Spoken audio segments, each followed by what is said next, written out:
Bring in show music, please. This is Squawk Pod, and I'm CNBC producer Cameron Costa. On today's episode, Wall Street is digesting the Supreme Court decision to overturn President Trump's tariffs. I think it could actually really stymie investment. That is the fundamental question. How the changing rules have affected businesses so far, with Steve Liesman. You must be out of your mind to follow the rules here because it is so complicated, so complex, so changing every day. And this is antithetical to the administration's own central initiative of deregulation and being pro and business friendly. And to all the companies who did follow those ever-changing rules, what happens now? Trump's former economic advisor, Stephen Moore. If the tariffs were illegally imposed, then do these companies get their money back? And if so, we're talking about $175 billion that would have to be returned. And Yale's Natasha Sarin on America's current economic standing. This is a moment of great uncertainty and volatility, not just for consumers, not just for businesses, but also for our trading partners and for adversaries. Then in Washington State, State Senator Jamie Pedersen has sponsored a millionaires tax. This is not a tax on intangible property, the so-called wealth tax that we're considering last year. This is an income tax on very wealthy people. Plus, a winter storm blankets the East Coast, again, and President Trump is calling for the removal of a Netflix board member, Susan Rice. It's Monday, February 23rd. A chock-full Squawk Pod begins right now. Stand Andrew by in 3, 2, 1. Cue Andrew. Good morning and welcome to Squawk Box right here on CNBC. We are live at the NASDAQ market site in Times Square on a very snowy Monday morning. We'll talk about the blizzard in just a second. I'm Andrew Ross Sorkin along with Joe Kernan. Becky is off. Coastal winter storm slamming the Northeast. More than 40 million Americans under blizzard warnings. 200,000 plus power outages reported. New York City has already seen close to a foot of snow at the southern tip of Manhattan. A lot more I'm hearing from, I wasn't there, but out in the burbs, there are some serious totals as far as snow. More than a foot, maybe 2 feet. Mayor Zohran Mamdani announcing a travel ban, closing schools for a snow day for the first time since 2019. East Coast airports virtually closed. And according to FlightAware, New York's LaGuardia Airport has canceled 98% of its flights. Boston's Logan Airport, 92%. New Yorkers were hoping for some quick melting because that's what we finally got from the last storm. It was finally starting to go away, but very mushy. But we may be in luck. The temperature is forecast to be above freezing for the next several days, including 40 degrees on Wednesday. Now to the story of the day, the tariff story. U.S. Customs and Border Protection saying it's going to stop collecting tariffs imposed under the International Emergency Economic Powers Act. It's going to start at 12:01 Eastern Time tomorrow. Now, on Friday, the Supreme Court ruled that President Trump's tariffs imposed under that so-called IEEPA law were illegal. The president said he would impose a 10% global tariff, which he then upped to a 15% rate a day later. U.S. Representative Jameson Greer, a trade representative, commenting on how the administration intends to keep its tariff regime in place despite the court ruling. There's a 15% tariff now. It's roughly equivalent to the types of tariffs that we had in place under IEEPA. As this tool expires, I'm going to be conducting Section 301 investigations. The Commerce Department has existing tariffs under Section 232. A lot of tariffs are still in place. The reality is we want to maintain the policy we have as much continuity as possible, make sure that business understands this is the direction we've been going. We're going to continue going this way. It's unclear when or if American companies would be refunded tariffs they've already paid. Treasury Secretary Scott Bessent was asked about that yesterday, but didn't directly answer. That's bad framing because the Supreme Court didn't even address that. The Supreme Court remanded it down to a lower court, and we will follow what they say, but that could be weeks or months when we hear them. So the Supreme Court did not address refunds. Following Friday's ruling, the president said on Truth Social he was ashamed of certain members of the Supreme Court. He praised Justice Thomas and Alito and Kavanaugh, but then criticized by name two others he appointed, Barrett and Gorsuch, and effectively at one point said that, that he was ashamed of them and their family should be ashamed, and really should be interesting tomorrow went night. after them. Are they sitting in the front row as they do? Who's going and who's not? They will. He said that they were, quote, hardly invited to the State of the Union. That went the wrong way. And somebody asked, would they be welcome there? And he said they're hardly invited anyway, basically. And honestly, I don't care if they come or not. But I would say, on that front, we don't even need to talk about. Do you remember was it Obama or scores. Biden where he was saying something and Alito was going, "That's no, that's not right, true." No. And by the way, which one was it? Do you remember? I believe you're talking about Obama. But was it Obama? There has been times where the President of the United States has been critical of the Supreme Court before. I don't think we've ever been so critical on a personal basis, like Trump, obviously, in this way. And I do think the decorum of the court is one of the sort of the last bastions, I hope, of what's left. Andrew, the court and the left had an approval rating of 10%.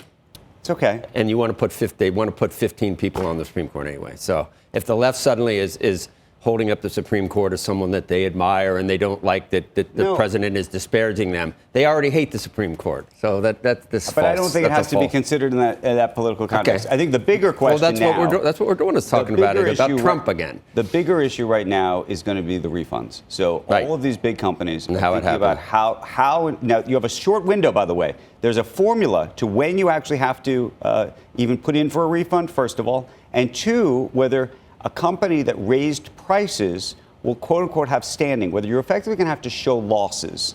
And that's going to be a very interesting question mark. And clearly, I think the comments that Pedersen had made on Friday at the Economic Council in Dallas suggested he doesn't think that companies are going to get anything back, and the American public may not get anything back. I heard that they were saying that the way he described it. I heard someone saying that do countries get tariffs back? And here all along we've been told the countries don't pay any of the tariffs. So what does that mean? Well, I don't know what that part means, but they were talking about are countries owed things for tariffs that they have paid? I guess if they raise prices on their exports, then.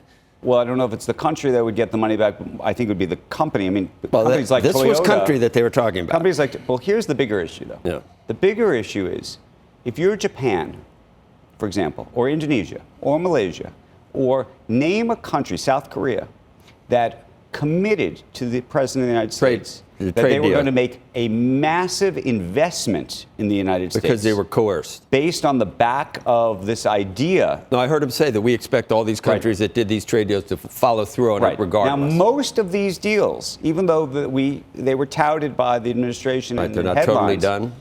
So many of them are not done to begin with because they require authorization, oftentimes, by a whole other legislative branch in the foreign country. In the foreign countries. And if you read through some of the press, the international press over the weekend in some of these countries, I mean, the idea that some of these countries are going to pursue and follow through with those commitments seems very hard to believe because the citizenry is looking at this saying, I don't understand. You negotiated with these people based on this assumption. Their own courts are saying this is illegal. How is this even happening?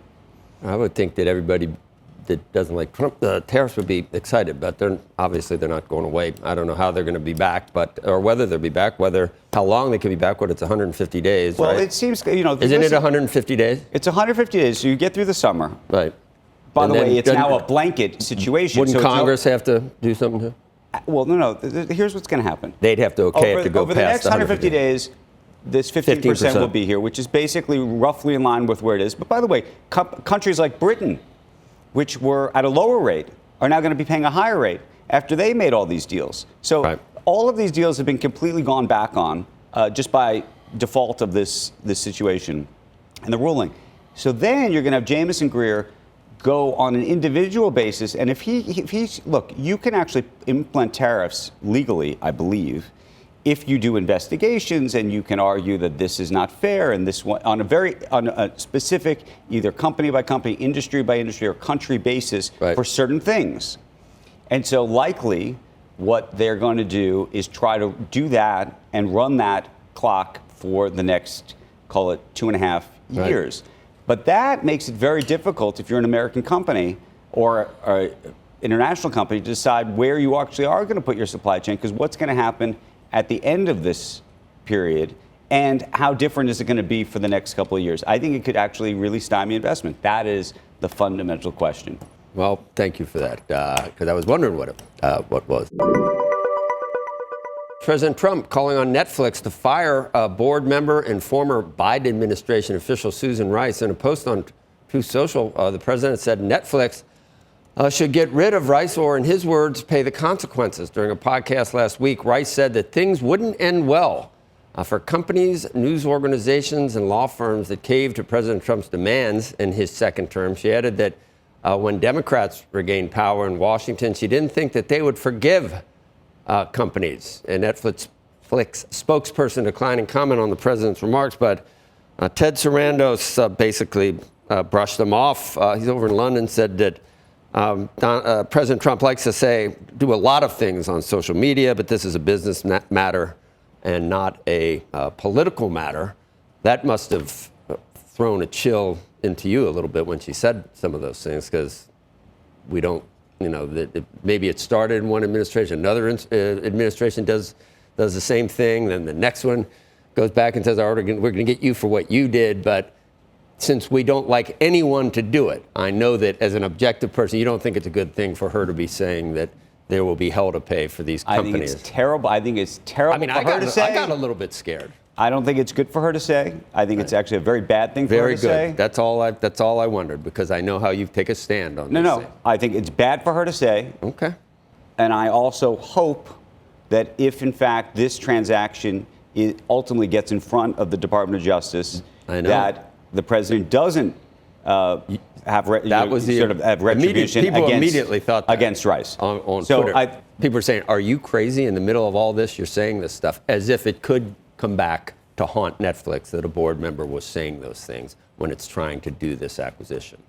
But you're saying that about the president? No, I'm saying that everywhere I saw that people immediately were jumping to the conclusion that it was a very bad move because it could cause problems with the administration in allowing the deal to go through. Though. There's two issues. I disagree with what she said, and I think on the merits of what she said, she should not be saying those things. I understand it shouldn't have anything to do with the. But I also that's what think Sarandos just said. If she so chose to say those things, that should not impact whether this transaction is approved or not.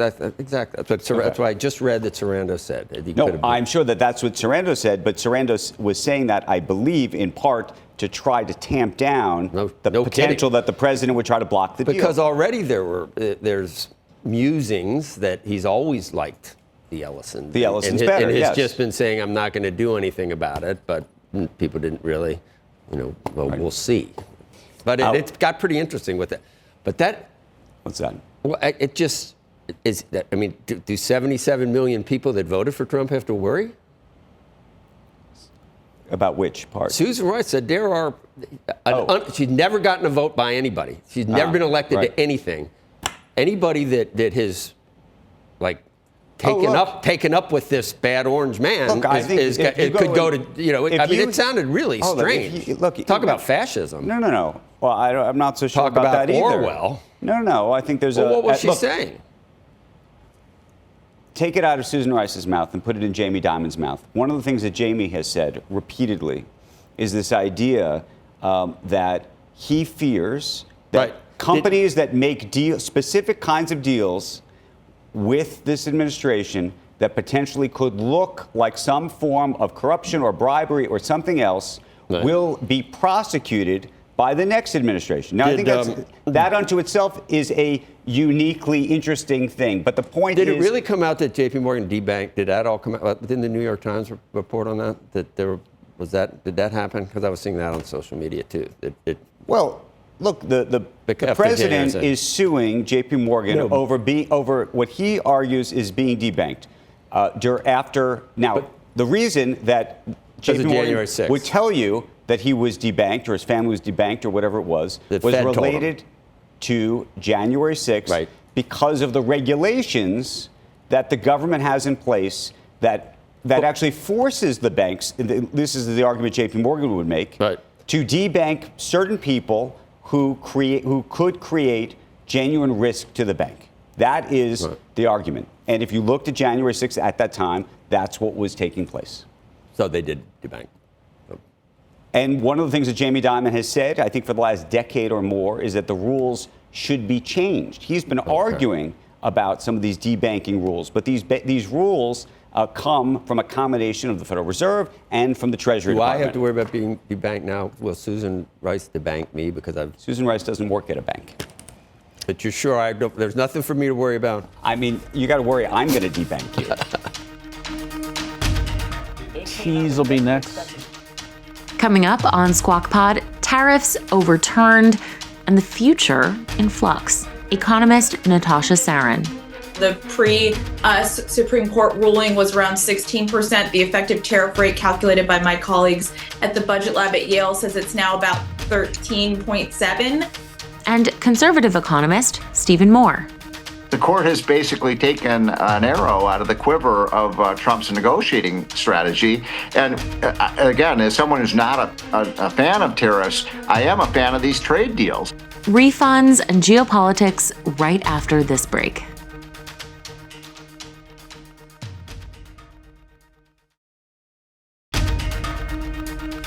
This is Squawk Pod. Wall Street trying to assess the potential economic impact of the tariffs that are going away and the tariffs that are maybe staying and on the way. Senior economics reporter Steve Liesman joins us with the latest. What are you hearing, Steve?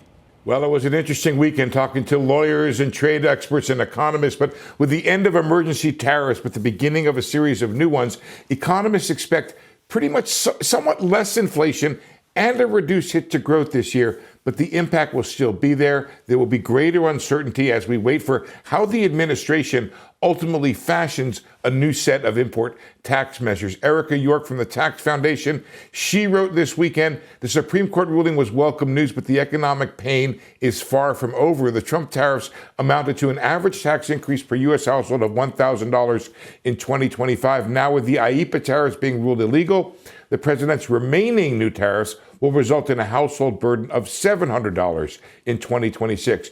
Treasury Secretary Scott Bessent late on Friday said the administration plans to raise as much revenue through new tariffs as it did with old tariffs, but most think the effort will not quite succeed. Goldman saying the effective tariff rate will fall to 9% from 10%, saying 60 to 70% of the tariff prices have already been passed through the consumer, raising core inflation by about 0.7%. But economists don't think Goldman doesn't think there's much more left to pass through. Economists also don't see prices rolling back. Barclays writing over the weekend, quote, "We doubt that businesses which recently raised their prices due to tariffs will lower them back. They would likely wait for more clarity on the future tariff rates."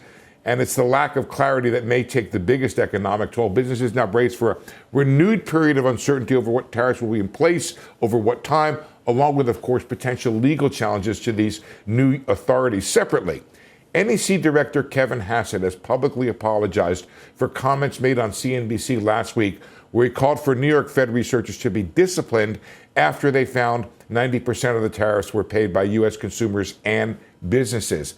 Hassett, writing to Larry Kotlikoff, an economist, he wrote, "I regret suggesting the authors should be disciplined for their research. Indeed, I retract that suggestion.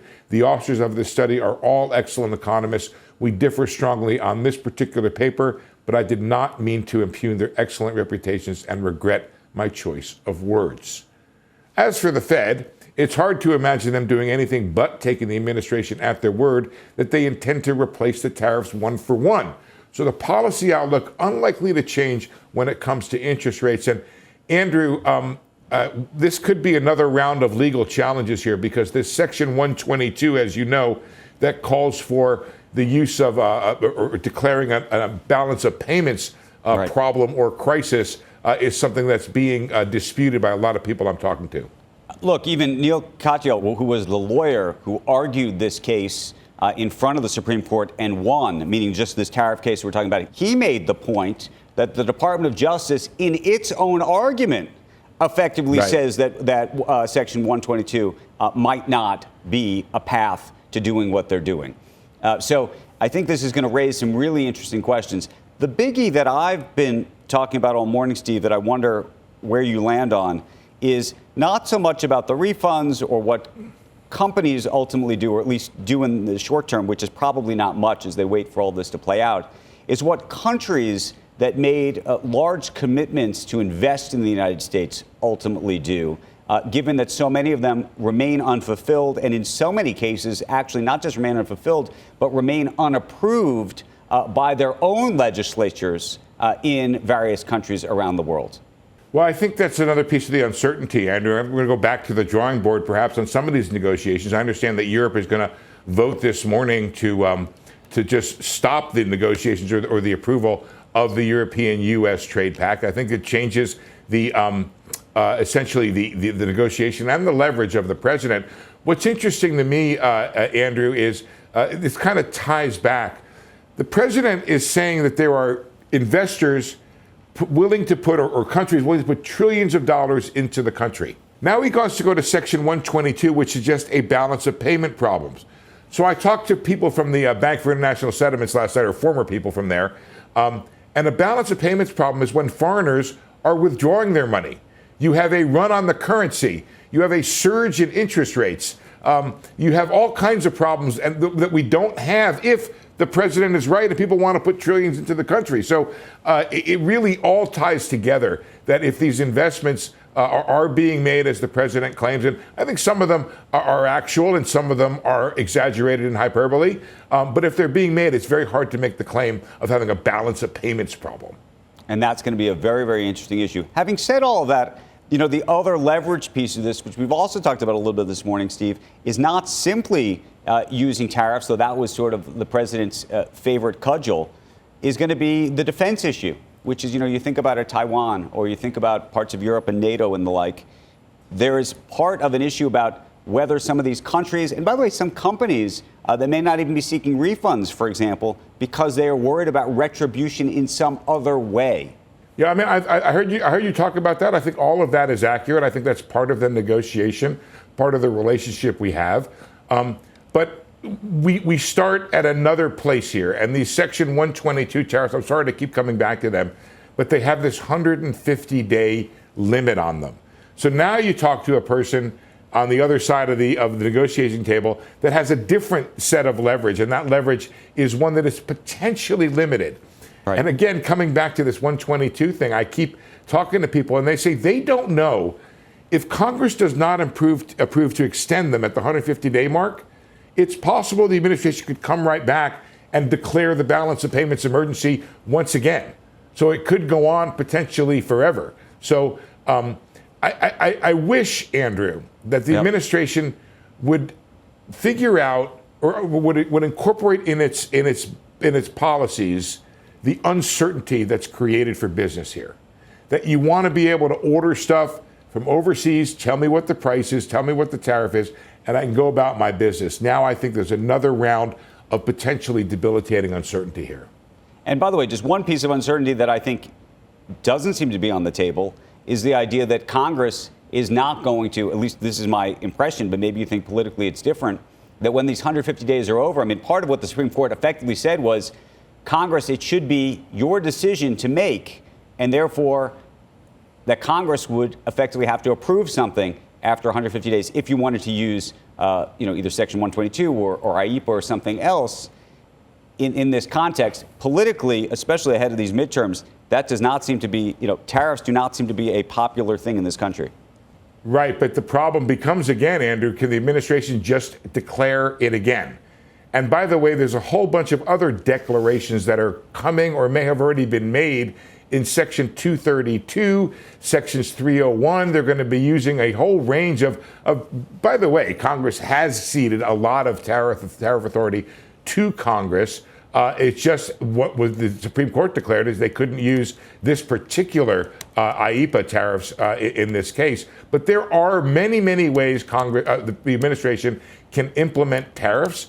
It appears the administration will be using those measures, and we're going to have to sit here and wait for each declaration and how it does it. It looks like they carved out some of the initial exemptions that were in the IEEPA tariffs, and those pass over into the Section 122 tariffs. We'll just have to wait and see, and then we'll do more and more of this analysis to try to figure out what the ultimate impact is on inflation and growth, Andrew. Yeah. I mean, we're still waiting, Steve, and there's a lot of people that think that the axe will eventually fall on inflation and everything else. But I just, debilitating uncertainty will continue. I don't think the administration would use the word debilitating uncertainty for American business. That we just went through an amazing earnings season. The market's at new highs. It just hasn't. Maybe we're waiting for Godot. Maybe it happens, but I just don't feel the debilitating uncertainty that you're saying that companies have felt since Liberation Day. Maybe for the first week there was debilitating uncertainty, and then it all reversed itself. So it would have to get a lot worse than what it's been up to this point. But I know a number of CEOs who think that they made a big mistake, by the way, already, with some of the supply chain stuff. Okay. I'm just saying that markets Joe, at new highs. I hear what you're saying. The worst I hear case what you're saying from the stock market. Has not come from the stock market point of view, Joe. Earnings. Well, that is the stock market, right? Not necessarily. Well, you just said the debilitating uncertainty for companies. Where are you seeing it in either the stock market or the company's results? Well, when you talk to people, Joe, who talk about the idea of trying to program their systems, Joe, we've had intraday changes in tariffs.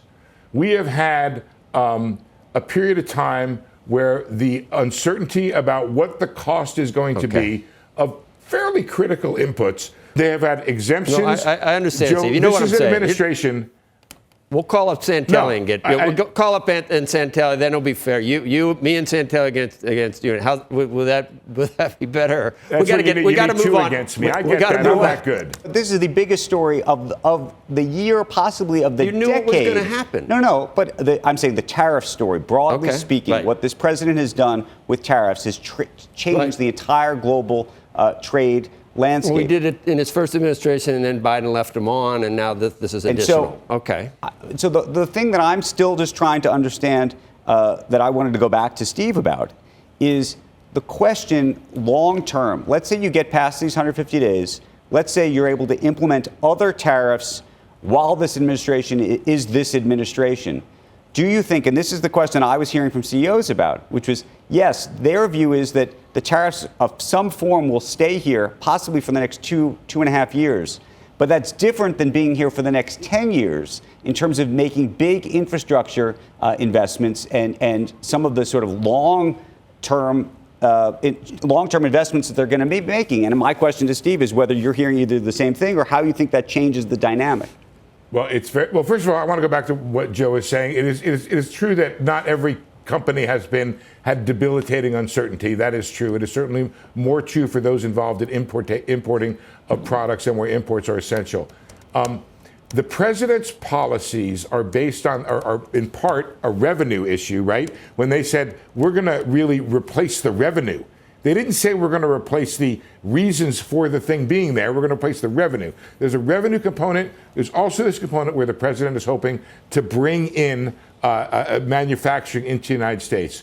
Only a stable tariff regime can result in that kind of investment. And if you might recall, Joe, from the very beginning of this, I said, if the president wants to put tariffs on for that reason, he must go to Congress to create a more stable regime. And it was not a question of whether or not tariffs good, tariffs bad, but you want people to make investment, you got to have stability. So because in that the next case, administration it will be might not keep it. No, uncertainty I understand that. for the president's own plans. Right. I mean, that's a perfect world, obviously, you're hoping for, because administrations change and we get whipsawed, businesses get whipsawed back and forth on all kinds of things, and not just trade and tariffs, but regulation and everything else. This was supposed to be an administration that was going to come in and be very business friendly, and they have been in the sense of this accelerated depreciation and other deregulatory aspects.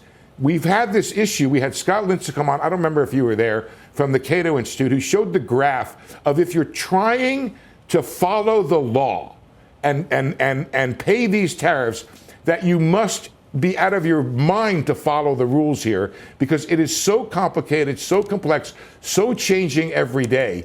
And this is antithetical to the administration's own central initiative of deregulation and being pro and business friendly. Right. It's mercurial. I mean, I've actually, when I've talked to some of the president's biggest supporters, I've said, well, what about this? What about this? What about this? And they always say sort of the same thing. Steve, you know what they say? Joe, that's how he rolls. And I think when they say it, I go, yes, that is true. I mean, that's how he rolls. President preparing to deliver the State of the Union tomorrow night, and the state of the economy will be front and center. Probably get some comments on the Supreme Court ruling as well. I bet you might get a glimpse of some famous hockey players, too. Maybe. I don't know. I'm just thinking. Joining us now, former Trump economic advisor and co-founder of Unleashed Prosperity, Stephen Moore, and Natasha Sarin, Yale University Law School professor. I was joking a little bit because, Stephen, you've never been a fan of tariffs, so I said this is going to be some debate talking about tariffs when both people are like finishing each other's sentences. You at least concede, Stephen, that it might tie Trump's hands in negotiating better trade deals and forcing other countries to reduce their tariffs, but you've always thought of it as a tax, I think, on companies and consumers as far as tariffs go. Well, that's exactly right, Joe. And I've always been kind of conflicted on this because, on the one hand, I don't like taxes and tariffs. And I do think that the Supreme Court has made the right decision in basically saying that these kinds of decisions really have to pass through the House of Representatives and Congress. This Constitution is pretty clear on that. On the other hand, the court has basically taken an arrow out of the quiver of Trump's negotiating strategy. And again, as someone who's not a fan of tariffs, I am a fan of these trade deals that Trump has brought home. The trade deals with China, the trade deals with Canada, Mexico, Europe. He has forced other countries to lower their tariffs on our goods, and now he's sort of lost that negotiating tactic. So that's, I think, one of the reasons Trump was so angry about this decision. And you do make one point that I think everyone could identify with a little bit, and then we'll get to Natasha, Steve. And if you do view tariffs as taxation, as a tax, your point is, imagine what would happen if and you say a Kamala Harris, President Kamala Harris, President Gavin Newsom, President AOC were to just tax anything he or she wanted without any congressional approval. That's nightmarish. That's a hellish scenario. That's right. Maybe Natasha might like it. We'll find out. But that's a scary scenario, isn't it? Kidding, Natasha. That's one reason that conservatives and free marketeers should probably be cheering this Supreme Court decision, because no president, not this president or an AOC or Kamala Harris, should have the authority to say, well, we have an emergency here, so we're going to raise taxes without any approval from Congress. And so, look, this simply means that Congress is going to have to do their job. Have they voted, Joe, up or down on any of this? I mean, the Congress is sort of the villain here. They've done nothing on these. They've never even taken a vote. Yeah, well, they got an election every 2 years in the House, right. Steve. No one wants. I can't imagine. Natasha, take it away. And I know you always come on, and you know you're gonna needle you a little bit, but you smile when I do. I appreciate that. Well, I have to say I agree with a lot of what you and Stephen are saying. I think the idea of taxation without representation is so terrifying that this country was founded on the principles that you have to have some sort of deliberative process that goes through Congress that determines the power to tax and spend. And so I, too, was heartened by the Supreme Court's decision on Friday. The thing that I think is challenging, and Stephen started to get at a little bit of this, with respect to our negotiating posture in other countries, I think we disagree on how positively we view these trade deals, but I suspect we agree on the following. Effective tariff rates today relative to where they were Friday morning before the Supreme Court are actually in kind of a similar place. So the Supreme Court ruling was around 16%. The effective tariff rate calculated by my colleagues at the Budget Lab at Yale says it's now about 13.7.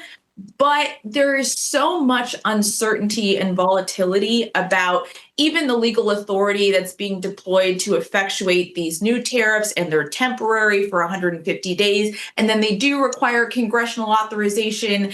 And if you're sort of an ally or an adversary looking at the United States right now, and if you've been looking at them for something over the last year, I suspect you're kind of wondering about the extent to which these types of authorities that the president is trying to levy are ultimately going to be supported by the Supreme Court. And I suspect this isn't the last time we're going to see legal challenges in this dimension. So I just think that this is a moment of great uncertainty and volatility, not just for consumers, not just for businesses, but also for our trading partners and for adversaries like China that are looking at the U.S. in a weakened position. Natasha, right out of the box, you said, this is terrifying.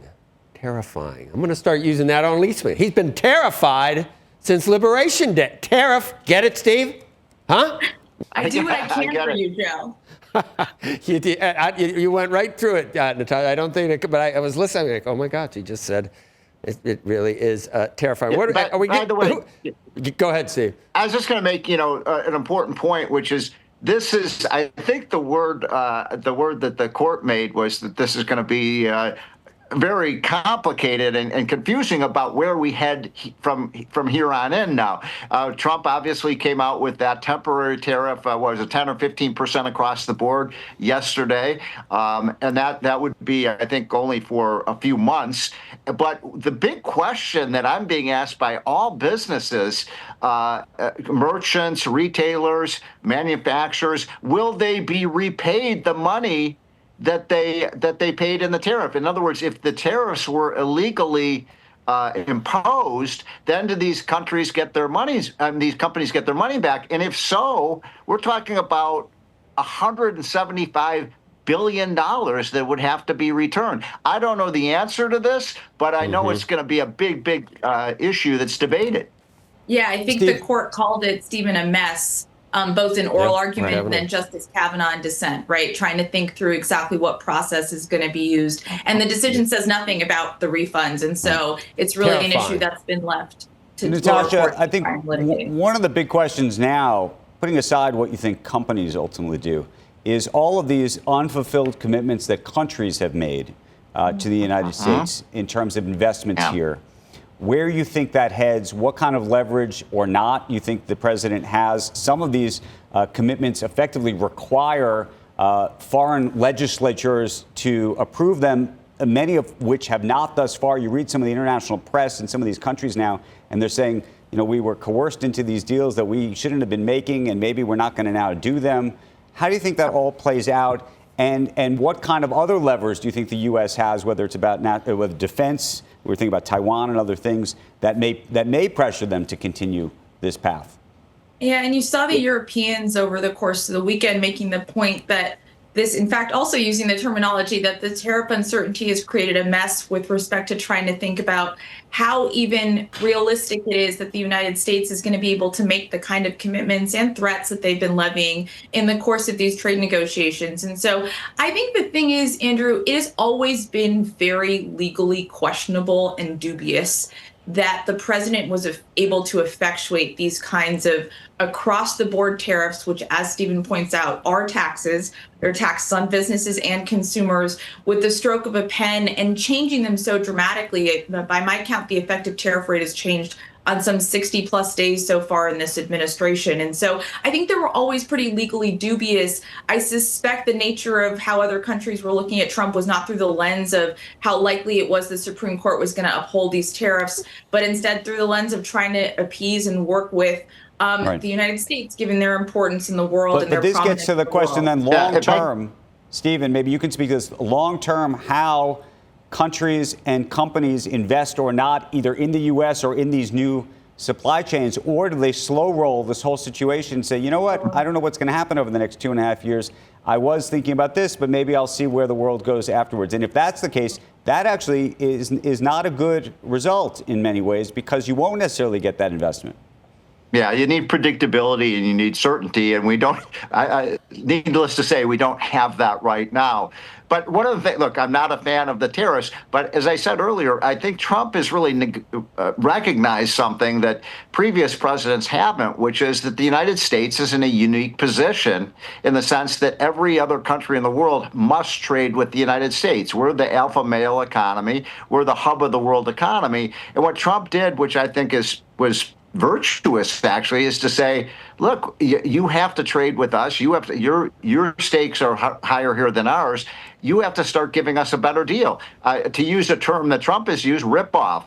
A lot of these countries have been ripping off the United States by charging us higher tariffs than we charge them.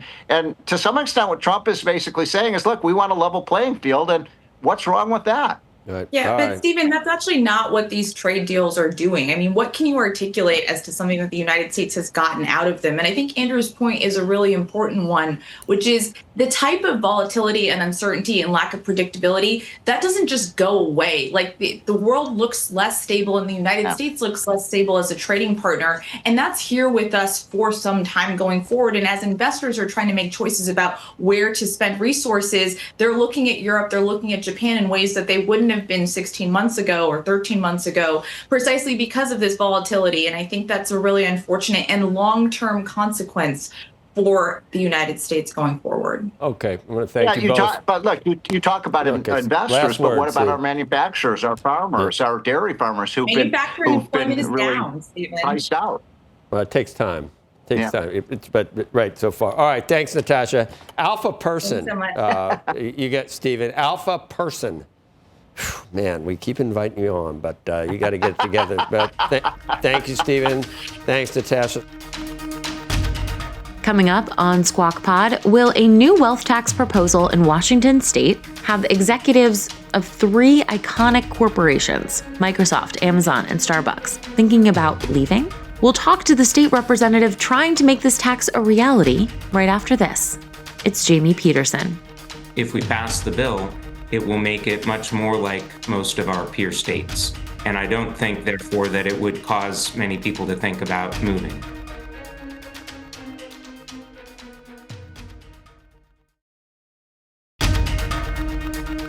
Welcome back to Squawk Pod. You are watching the one and only Squawk Box on CNBC on this very blizzardy day here in New York City, Times Square. I'm Andrew Ross Sorkin along with Joe Kernan. Becky is off. Meantime, the state of Washington is considering a nearly 10% tax on the state's millionaires. A proposal has already passed the state Senate, and joining us right now is the prime sponsor of that bill, Washington State Senator Jamie Pedersen. Good morning to you. This is becoming a national topic as other states like California, New York, and others have talked about wealth taxes. And there's been a bunch of people potentially moving from these states. And I'd start with just the very question to you, which is how concerned are you and how much do you worry that if you put these taxes in place, that some of the wealthiest in your state who work at places like Amazon and Microsoft and Starbucks and others are going to leave? Yeah, so let's be really clear about what we're talking about. This is not a tax on intangible property, the so-called wealth tax that we're considering last year. This is an income tax on very wealthy people, so people who have more than $1 million of income each year. And the tax rate that's proposed, which is 9.9%, is actually lower than in most other states. So there are 41 states at this point that have some form of personal income tax. This would be a personal income tax that has $1 million standard deduction, so that the only people who would pay it are ones who have more than $1 million in income. So I guess what I draw from all of that is that our tax system is unusual, exceptional right now, in the sense that it does not tax income at all. If we pass the bill, it will make it much more like most of our peer states. And I don't think, therefore, that it would cause many people to think about moving. I don't disagree with you that right now that tax does not exist. It's just that the delta is so high. You're not concerned that there are people who would leave the state and try to go to other states with lower taxes, and therefore what happens to your revenue base? Well, look, if you have somebody, for example, who's thinking about going to Idaho, they have to have more than $1.9 million of income for it to pencil out, right? Because the amount there is a 4.4% tax, but from $1. So, if you go to Oregon or California or Hawaii or most of the other jurisdictions that we tend to compete for talent with, the tax is actually higher on that level of income, and they have tax brackets that are lower than $1 million. So it is true that if you have somebody who really wants to move to Texas or Florida or one of the other non-income states, then they could choose to do that. But I think many of those people have probably already left for other reasons. I think New Jersey has this already, right? Something close to it. This is not a. I don't know why we keep calling it a wealth tax. So you said that right at the top. This is not a wealth tax, is it? It's an income tax. A wealth tax. Okay, that takes away all the really potent ammunition for all the questions. So, I mean, it might be bad, but it's not you're not trying to tax intangible assets, at least, right? We are not trying even to you tax aren't crazy enough to try to do that, are you, Senator? I think one of the big lessons that I've had over this process is that we're a state that has a lot of natural advantages. We don't need to be exceptional in terms of our tax system. And what is really exceptional about our tax system right now is that we don't have any form of income tax at all. We rely primarily on sales taxes to fund government services. Yeah. Am I wrong in understanding at the same time you want to increase corporate taxes, though? No, actually, the proposal will decrease corporate taxes, both for large businesses, rolling back a tax that we had increased last year, and then also, probably more importantly, for small businesses, we would increase the small business credit so that 70% of businesses in the state would no longer pay any business taxes at all. But what would be the impact on the biggest companies in the state? And I'm thinking about the Amazons, the Microsofts, the Starbucks, and the like. Yeah, so we have worked closely with a group called the Washington Roundtable, which includes most of the largest businesses in the state, in developing the proposal. And the proposal right now includes their top two priorities. Number one, reducing that what's called business and occupation tax surcharge of 0.5 point on gross receipts for businesses that have over $250 million in revenue. We would accelerate the sunset date for that by 1 year.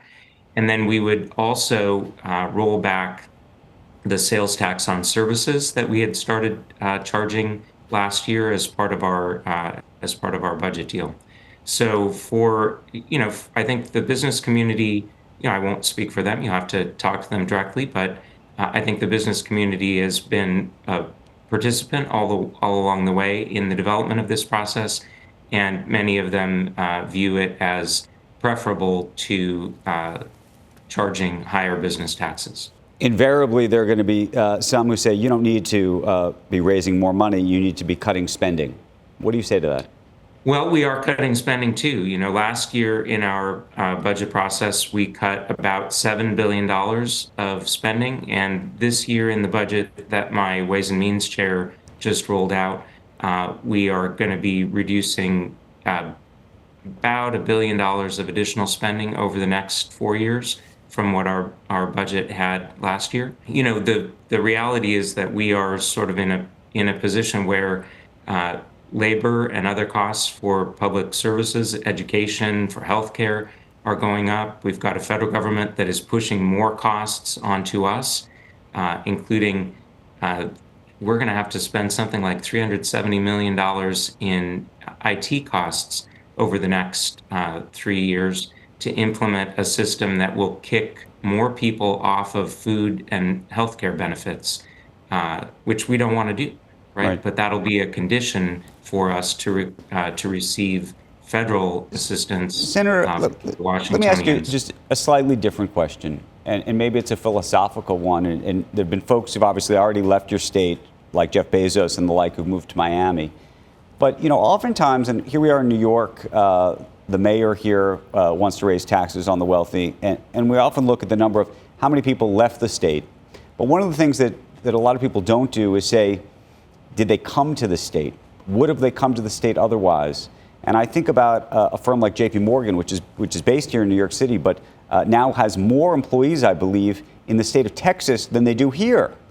And so when you think about an Amazon or a Starbucks or a Microsoft or any place else, you say to yourself, well, it's not so much simply that people leave the state, so much as what does it mean for people coming to the state? And clearly your tax rate, at least in the past, was one of the incentives that I think led people to come to your state.